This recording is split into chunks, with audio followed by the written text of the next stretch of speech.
Hi, I'm Millie. Hi, I'm Nafkiran. Hi, I'm Juliet. So today we're going to be presenting the concept of hydrophobicity and hydrophilicity. So essentially a surface that is hydrophobic repels water and does not want to be wet. And in a hydrophilic surface is water loving. It does not repel water.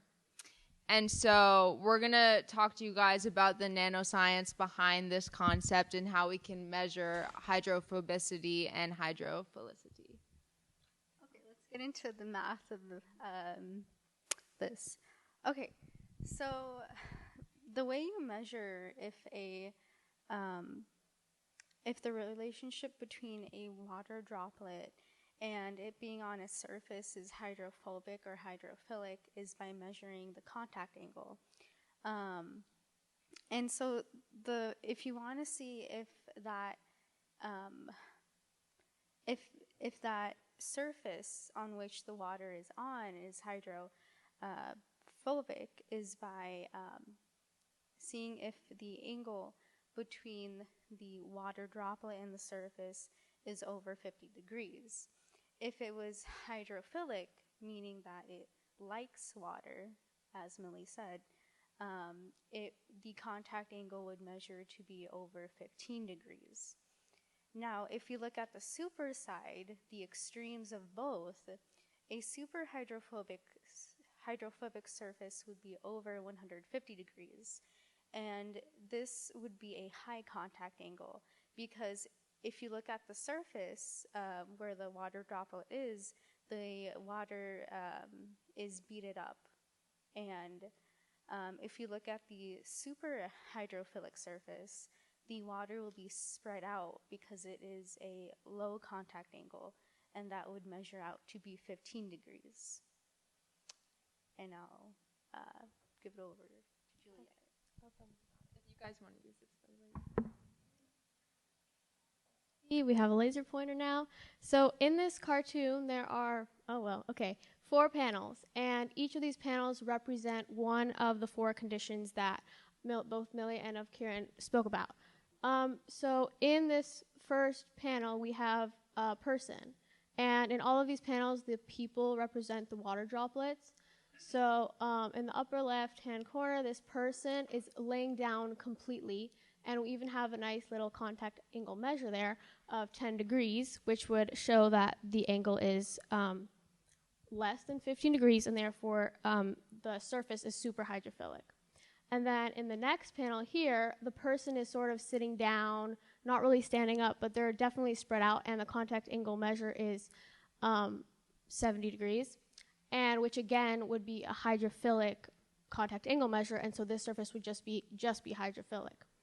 And in this panel, the person is kind of standing up, but not completely on their tiptoes like in this next one, and the contact angle measure is 110 degrees, making this just hydrophobic. And then in the last panel right here, the person is completely standing on their tippy toes. They really do not want to be touching the surface at all, just like the water that completely beads up. And the contact angle measure is 160 degrees, which is greater than 150 degrees, making the surface super hydrophobic.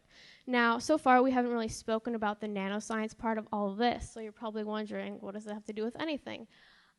So right here, we have all these little dots. And these dots represent the nanoscale roughness that would make a surface super hydrophobic, because when a surface has nanoscale roughness, it can either be super hydrophobic or super hydrophilic. And in this cartoon, we see that rough layer.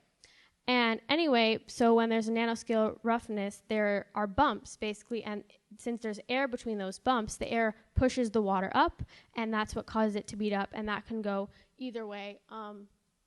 So it can go either way, and that's what can make a surface super hydrophobic as opposed to just hydrophobic. So all these different bumps here sort of represent the different levels of how it could be bumpy on the nanoscale and either repel water or, in this case, allow the water to seep in because the bumps are right under there. So it's allowing the water to spread out on the surface. Any questions?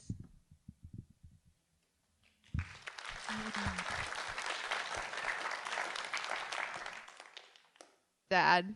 This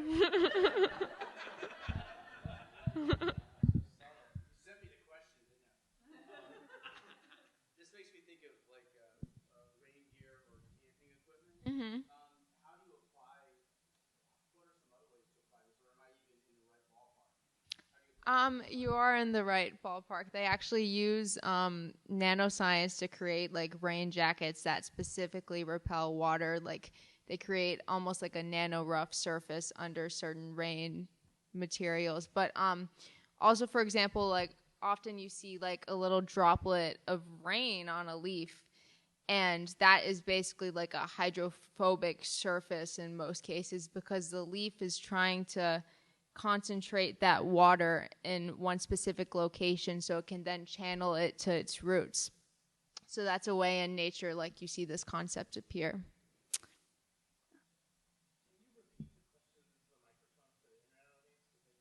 Oh yeah, his question was whether or not he was reminded of like rain gear and raincoats and was wondering whether or not this concept applies to that. Yeah. And to other stuff. Okay. To add on to Millie's point, that leaf is the lotus leaf. We also experimented with this in the lab. And the reason why this happens is because a lotus grows in a river and that water is dirty. So it naturally wants to repel that dirty water off of its surface. So it's hydrophobic.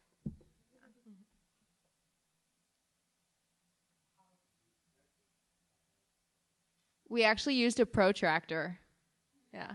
Yeah, it was a really great experience the first day. Take out your cell phones and take pictures, please. Yeah.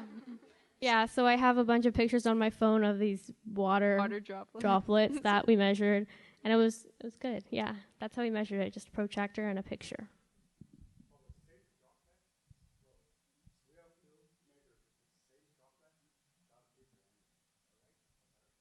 Well, we actually measured different droplets on different materials because some of the materials were more hydrophobic than others. So we were testing to see how this came out. So you guys commented that nano rough things can be either super hydrophobic or super hydrophilic. Mm-hmm. So can you tell me how you might modify this cartoon to capture that essence? And can you repeat the question for the audience? Sure. Okay. So she mentioned how we had said that either a surface can be super hydrophobic. No, how a super hydrophilic surface can actually help a nano rough surface can make something either super hydrophilic or super hydrophobic, and how we can possibly modify the cartoon to represent that. And actually, we had an idea, Juliet and I did. Yeah, so you can clearly see in you can clearly see in this panel that there is some nanoscale roughness, and that's definitely that's contributing to the super hydrophobicity of that panel. But we didn't really see that for the super hydrophilicity, so we thought that it would be more clear that this can apply to either condition if there was some nanoscale roughness for in the top panel where the surface is super hydrophilic.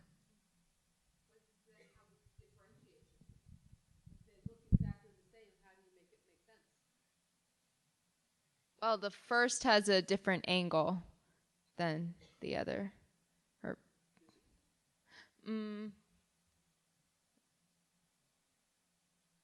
not so sure. Maybe you could make the roughness look different. Maybe there could be more roughness on the one that's more hydrophilic.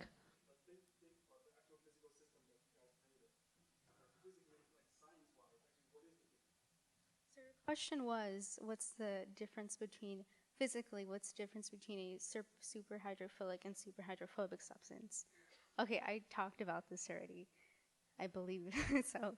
So if you look at a super hydrophobic on the surface, the water will beat up, while on a super hydrophilic, yes. That's the what? Right. What is the what? Why? Because on a super hydrophobic substance surface, it doesn't like water. It wants to repel it. Add to that. So I didn't explain this clearly enough before. When there's a nanoscale roughness, there's air in between the bumps, and that air can push the water up, making the surface super hydrophobic. And then in the case of super hydrophilic, that space allows the water to spread out. But it's the exact same nanoscale roughness in super hydrophobic and super hydrophilic. And so how do you represent the difference?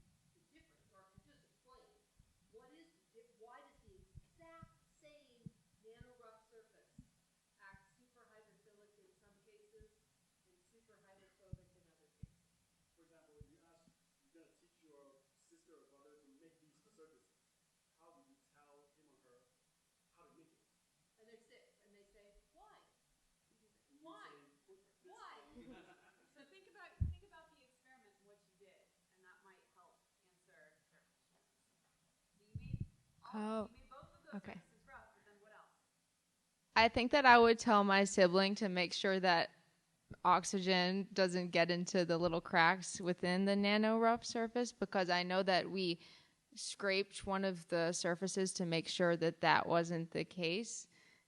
But it's the oxygen that specifically makes it hydrophobic. The oxygen that gets trapped within the nano rough surface, I know, plays a role in making something hydrophobic. Oh, okay. We have a question over there. Just to add on to that question, I guess, so how does non-polar and polar substances play a role in producing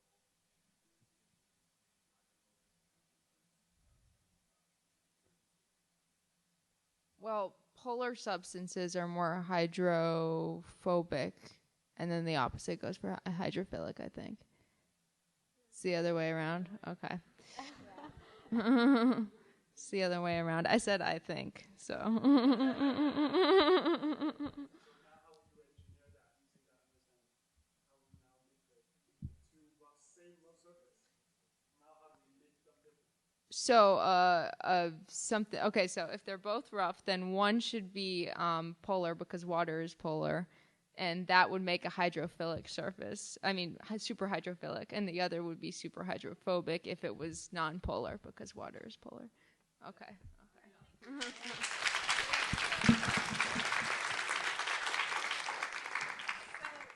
So the artist for this one, will you please say if there's anything that you'd like to add to what they interpreted about your image? All right. Well, let's give Minji a nice round of applause for her drawing.